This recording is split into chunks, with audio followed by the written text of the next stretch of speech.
في أعالي جبال شمال إيران، حيث ترتفع الصخور الحادة كأنها أسنان عملاقة تخترق السماء، وحيث يغطي الضباب القمم معظم أيام السنة، تقف بقايا قلعة قديمة كانت يوما ما واحدة من أكثر الأماكن رعبا في العالم الإسلامي. قلعة اسمها الموت.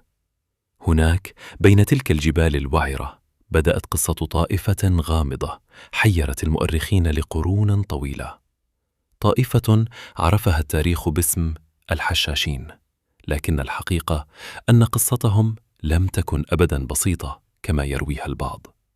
ففي كتب التاريخ تظهر هذه الجماعة بوجوه مختلفة تماما.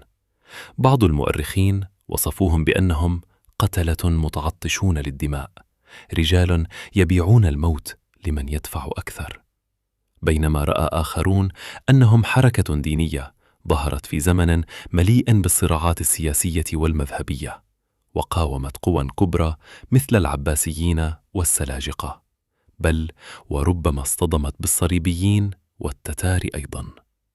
بين هذه الروايات المتناقضة يقف اسم رجل واحد، الرجل الذي أسس هذه الحركة وقادها من خلف جدران قلعة معزولة وسط الجبال.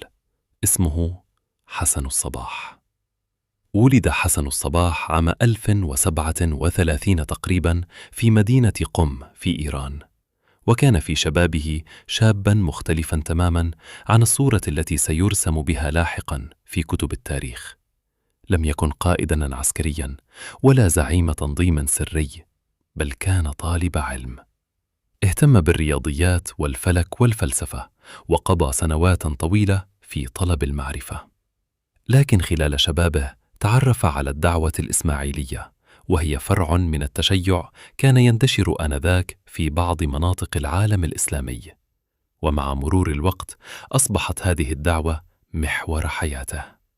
في سن 17 تقريبا اعتنق المذهب الإسماعيلي، وبدأ رحلة طويلة من التنقل بين المدن لنشر أفكاره.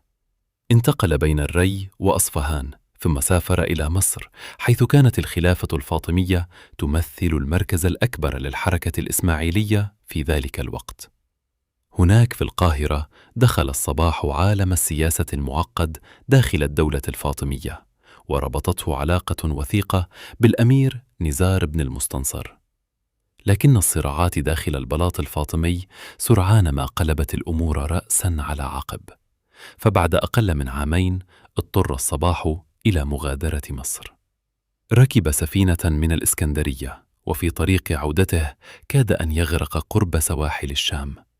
نجا من الموت بصعوبة، وربما في تلك اللحظة بدأت تتشكل رؤيته الكبرى. عاد حسن الصباح إلى إيران، لكن هذه المرة لم يكن مجرد داعية ديني، بل كان رجلا يبحث عن مشروع. على مدى 9 سنوات تقريبا تنقل بين مناطق إيران المختلفة. كان يتحرك بحذر شديد، يتجنب المدن الكبرى ويفضل القرى الجبلية والمناطق النائية. ففي تلك الفترة كانت الدولة السلجوقية تسيطر على معظم إيران، وكانت تطارد أتباع الحركة الإسماعيلية بلا رحمة. لكن الصباح كان يبحث عن شيء محدد، مكان لا يمكن للجيوش الوصول إليه بسهولة، مكان يستطيع أن يحميها ويحمي أتباعه. وأخيرا وجد ما كان يبحث عنه.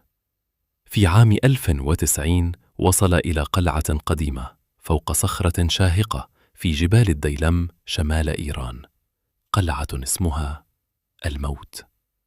كانت القلعة حصنا طبيعيا مذهلا، تقع على ارتفاع شاهق ولا يمكن الوصول إليها إلا عبر طريق ضيق واحد بين الجبال.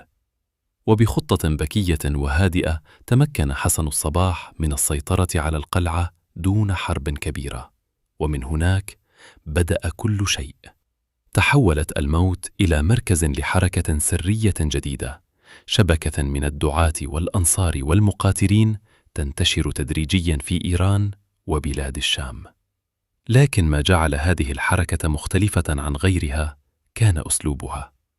فبدلاً من الجيوش الكبيرة والمعارك المفتوحة، اعتمدت الحركة على سلاح آخر أكثر دقة وأكثر رعباً: الاغتيال السياسي. ظهر داخل الحركة مقاتلون عرفوا باسم الفدائيين. كان هؤلاء الشبان يتم اختيارهم بعناية منذ سن صغيرة، يتلقون تدريبات قاسية ويربون على الطاعة المطلقة.